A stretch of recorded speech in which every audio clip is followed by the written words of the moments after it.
Tonight on KGW News, the chilling moment a principal stops a would-be school shooter.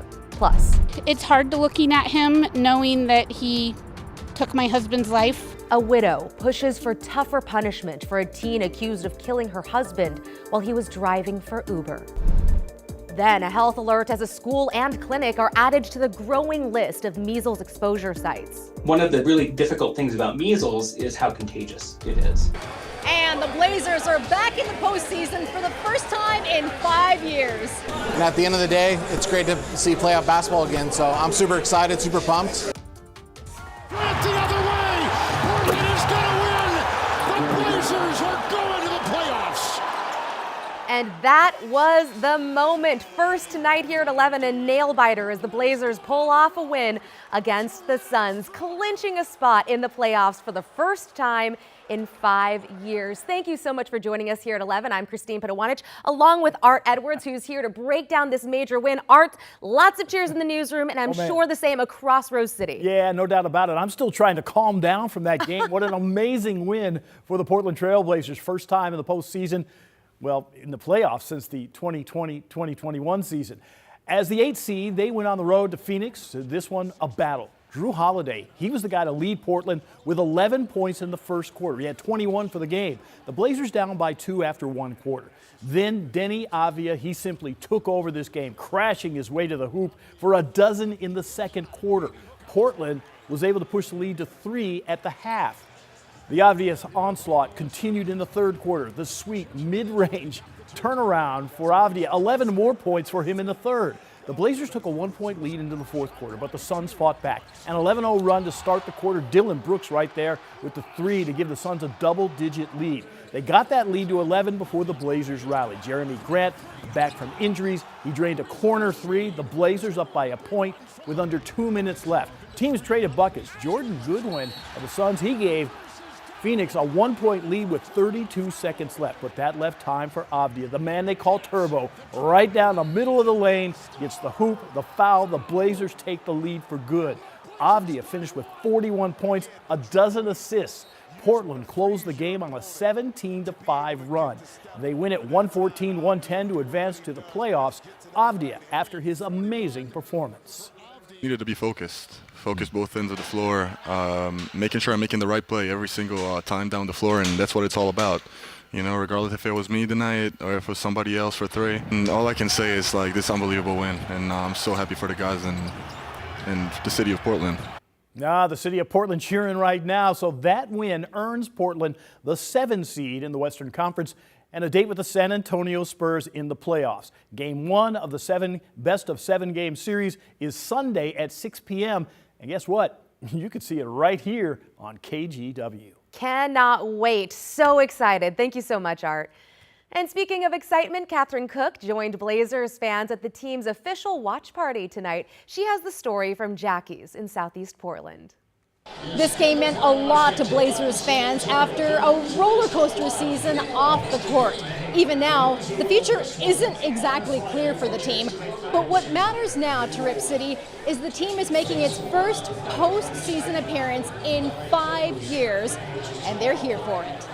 At Jackie's in Southeast Portland, it was just like old times for Blazers fans. It's great to see playoff basketball again, so I'm super excited, super pumped, and go Blazers tonight. But getting to this point, but we really made a full 360, I believe. The team blazed some kind of trail this season. Remember October? The Blazers lost head coach Chauncey Billups amid a federal gambling investigation. Enter interim coach Tiago Splitter, and the team pushed forward. I mean, I like the head coach they've had this year, so I think he'd be great if he could stick around. Splitter's in the mix, according to Blazers' new owner Tom Dundon. Oh yeah, the Blazers were also sold this season, and the team pushed forward. Winning is a healing mentality, right? I think at the end of the day, when you win, when you get in the playoffs, it makes all those other things off the court kind of not as important, not as prevalent. As the city and county sort through funding for the Moda Center, it's just another unknown. Yet the team keeps pushing forward, along with fans. They're thrilled to be here. I thought it was going to be like the last past couple years, but we really showed who we are. PDX for life. And next season, 2 words. Damian Lillard. That's it. That's all. Just like old times. You know, Dame coming back will be cool, so just kind of see how it goes, you know? With a new team We're in it to win it. that keeps pushing forward. In Southeast Portland, Catherine Cook, KGW News. I love that. A team that keeps pushing forward. And as Art mentioned, remember, you'll be able to watch that first Blazers playoff game this Sunday right here on KGW. Tip-off is at 6 p.m. Pacific from San Antonio. That is followed by Sports Sunday and a special edition of KGW News. Go Blazers. Okay, let's take a step outside on this Tuesday night with a live look from our Rose City Skycam. Definitely a wet one out there, but it's snowy on the mountain. Chief Meteorologist Matt Savino here now with a weather impact alert for the Cascades. Hey, Matt. Hey, Christine. Yeah, it is snowy on the mountain for sure, and it's going to get a lot snowier by morning. Here's Timberline right now. Snowing and blowing. Temperature's actually gone up a little bit, but that's okay. That happens ahead of a cold front sometimes. It won't get above freezing. It'll come crashing down in the morning. There's already been 4 inches of new snow and a lot more on the way. Now, this is government camp. It doesn't look that bad right now, but I think there is some snow in the road. But check this out.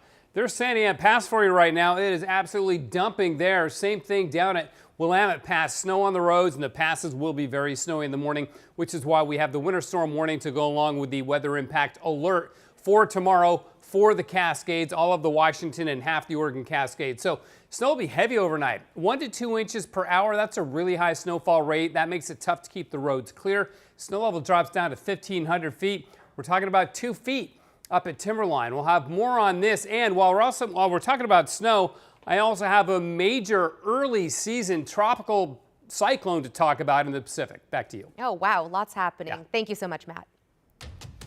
A judge has ruled an Oregon law that helps people pay for abortions is unconstitutional. Alma McCarty joins us now. Alma, you spoke with the pro-life group that won the legal fight and state leaders tonight. But first, tell us a little bit more about this law. Yeah, Christine, as first reported in the Oregonian, the law in question is the Oregon Reproductive Health Equity Act. Oregon Right to Life sued the state over a portion of it, which mandates employer-provided health insurance plans cover abortion and contraception at no cost.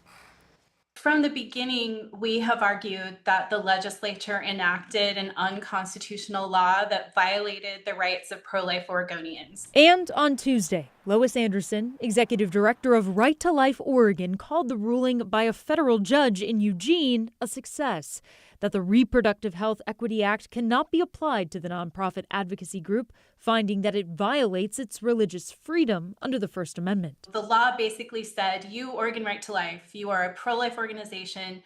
The sole purpose of your existence is to fight for the protection of the unborn, to limit abortion. You have to include abortion coverage in your health insurance plans that you provide for your employees. As to whether this ruling could apply more broadly than the one nonprofit, that will be made more clear in the yet-to-be-released written opinion. The First Amendment's protection of religious freedom is bedrock. It's essential to the understanding of freedom in our country, and today's announcement by the judge confirms that. Meantime, some state leaders see the ruling in a different light. The governor stating that for nearly a decade, this law has meant that Oregonians with private insurance can get the care they need without cost barriers. And Attorney General Rayfield vowing to defend abortion access and appeal this decision. Whenever we have legislators or judges trying to make decisions about nuanced, sensitive health care, it hurts all of us. Dr. Maria Isabel Rodriguez, director of the Center for Women's Health at OHSU, says her immediate reaction to the ruling was disappointment and shock. So it's not enough to have clinics and hospitals in Oregon where there's people like myself willing and able to provide safe abortion care. We also need to have it be financially covered, because if it's not financially available or covered by your insurance, it's out of reach for the vast majority of people.